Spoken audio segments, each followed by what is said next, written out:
Shalom. Shalom, this is Yair Davidiy speaking to you from the land of Israel.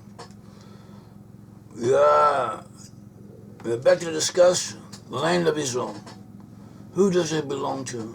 Whose land is it? There's importance concerning the present day situation. We have all kinds of foreign peoples, all kinds of Palestinians, all kinds of walkie-talkies, Palestinians and who knows what, claiming that the land belongs to them.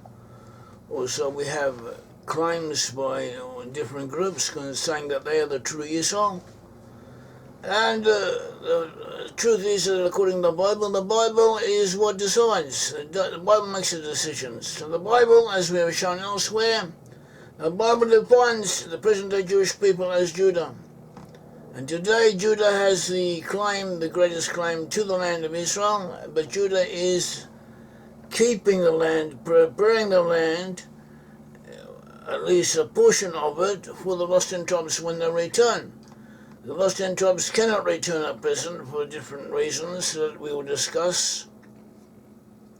But it's worth knowing about, it's worth considering. It needs to be considered, it needs to be discussed, it needs to be kept in mind. This is an important question.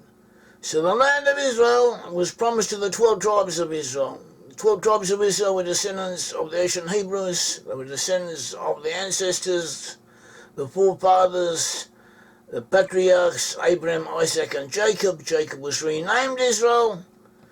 Jacob had 12 sons. From these 12 sons came 12 tribes of Israel. One of his sons, Joseph, had two sons, Ephraim and Manasseh, and Ephraim and Manasseh were also to be considered as separate tribes in their own right, so that altogether there were 13 tribes. Nevertheless, the Bible, for reasons of its own, maintains a quorum of 12 tribes. This is also a point that we have considered elsewhere, but it needs to be brought to mind now and again. At all events, God promised a land to the children of Israel. See Exodus 6:4. He says, I established my covenant with them to give them the land of Canaan, the land in which they sojourned, the land in which they had lived, the land in which they had spent their existence. Leviticus 25:38 says, I am the Lord your God who brought you out of the land of Egypt to give you the land of Canaan and to be your God.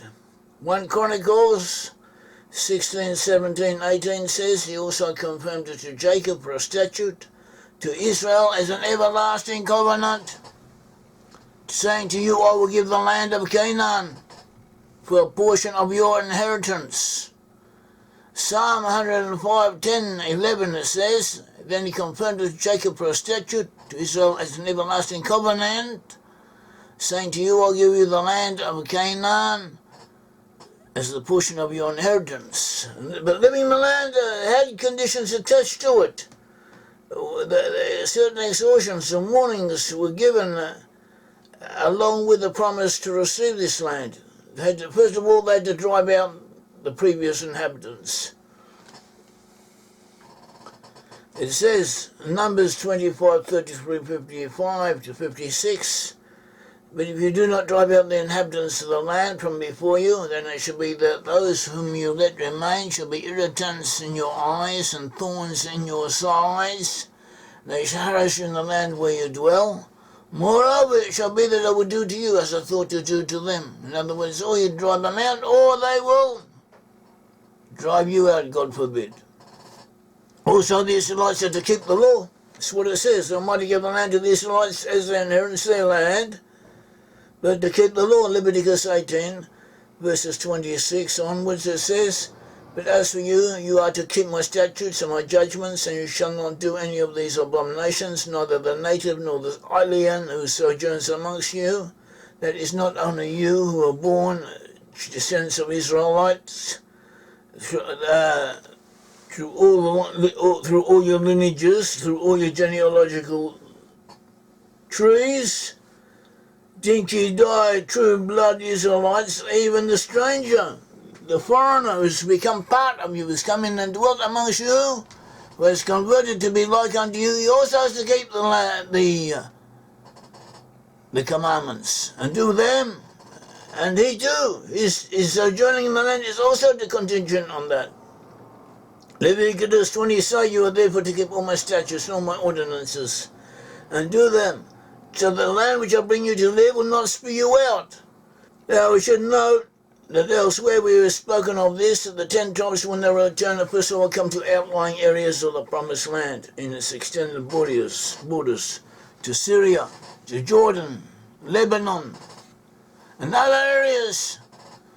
We have maps. All those areas are part of the promised land of Israel. In the future they will return and belong to Israel. There are prophecies indicating that when the 10 tribes come back, at the beginning, at first, they will come to some of these outlying areas, to Lebanon, to Jordan, and Syria, and so on, and they will be there for a while, and then they will come into the land itself. That is to the heart of the land. And in the Jewish rulings, legal rulings, the land is divided up into different levels of holiness. In some areas, you have to be more stringent about certain matters than in others. And it may be that some portions of the promised land in its outlying regions are half houses, they are halfway, they're intermediate regions between the land of Israel itself and the outside of the land of Israel. And it may be the 10 tribes, when they come in, at first they will sojourn, they will be for a while in these intermediate regions until they prepare themselves to spiritually to come in and dwell in the land. And eventually, all of the land of Israel will be divided amongst the tribes. Each tribe will receive its portion. In addition to that, within Jerusalem will be rebuilt with a temple.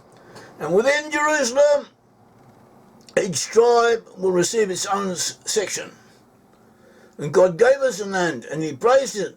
Deuteronomy 26:9. He gave us this land, a land flowing with milk and honey. It is the land that the Lord your God seeks out. The eyes of the Lord your God are always upon it, from the beginning of the year to the end of the year. Divine providence is always present in the land. It cannot be felt. It is palpable. It is something that is there. God watches over his people in the land of Israel. And he promises, Amos 9, I will return the captivity of my people Israel, and they will rebuild desolate cities and settle them. And according to the context, 4 is referring to the 10 tribes. So Jeremiah 7:4 says, and you will let plant vineyards in the mountains of Samaria. And again in Jeremiah 32:37 onwards, he says, behold, I will gather out all the countries whither I have driven you them in my anger. Behold, I will gather them out of all countries when I have driven them in my anger, in my fury. And in great wrath I'll bring them back to this place and I'll cause them to dwell safely. They shall be my people and I will be their God, and I'll give them one heart and one way, that they may fear me forever, for the good of them and for their children after them. And I will make an everlasting covenant with them. They will not turn away from doing them good, but I'll put my fear in their hearts, so they will not depart from me. Yes, I will rejoice over them to do good, to do them good. And I will assuredly plant them in the land, in this land, with all my heart and with all my soul. So the 10 tribes and Judah, they will return to the land. The land belongs to Judah and to the 10 tribes. The 10 tribes at present cannot, on the whole, come in to possess it, but Judah is preparing the way for the 10 tribes. Micah 4:8 predicts in the end times, at the beginning of the return, the first dominion of the final return of Israel shall be to the daughter of Jerusalem. That means the sinners of Judah. See Micah 4:8, as for you, tower of the flock, hill of the daughter of Zion, to you will come, even the former dominion will come, the kingdom of the daughter of Jerusalem. Also Hosea 6:11. According to the commentaries, is referring to the Judah preparing the way for the 10 tribes when they return. First will come Judah, then will come the other tribes. That is what we are seeing at present. Isaiah 6:11 says, also, O Judah, there's a harvest appointed for you, when I restore the fortunes of my people. So that is it. That is, the 10 tribes will return. They cannot return at present, but they should prepare themselves to do so. Why can they not return at present? So that the different reasons for this. Some of the reasons are obvious, some of them are not. First of all, the 10 tribes, the descendants of the lost 10 tribes, the physical descendants are not aware of who they are on the whole, and they're not interested in it. They do not know about it and do not want to hear, and they are physical descendants of the ancient Israelites. But this is not an obvious, well-known matter. It is not something that is self-evident. We have proven it. We have proofs about it. And that was what we endeavour to do all the time, to bring more and more proofs concerning it and to regurgitate the proofs that we've already brought up and to refine them and to make them more amenable to the public. They themselves are convincing, they are true, but that is not enough apparently. But that at least is a preparation. But so that is the situation. Not everyone thinks as we do. Also, the 10 tribes as individuals have no tradition from parent to child about it. Their parents do not think that way, or their grandparents do not think about that way, or the rest of their family do not think about that way. They are individuals. It is not a communally accepted understanding that they descend from Israel, even though they do. Also, they do not keep the laws concerning it. They do not want to. They do not know about them. Maybe they don't have to. That is another consideration. And also the laws concerning the 10 tribes apply to the peoples as a whole, to the whole of the peoples. No individual can state definitely that he himself is a member of those 10 tribes of Israel when the others who are also part of this collectivity do not agree with him.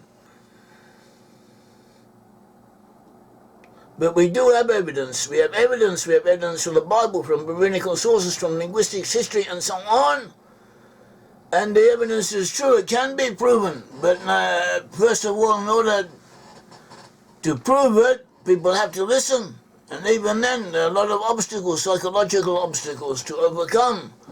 Academics are against it, and other mainstream authorities are against it, do not want to hear about it, do not know about it, and do not accept it. And the person lives, we live amongst people. We are influenced by them. So that too is something that has to be overcome or mitigated.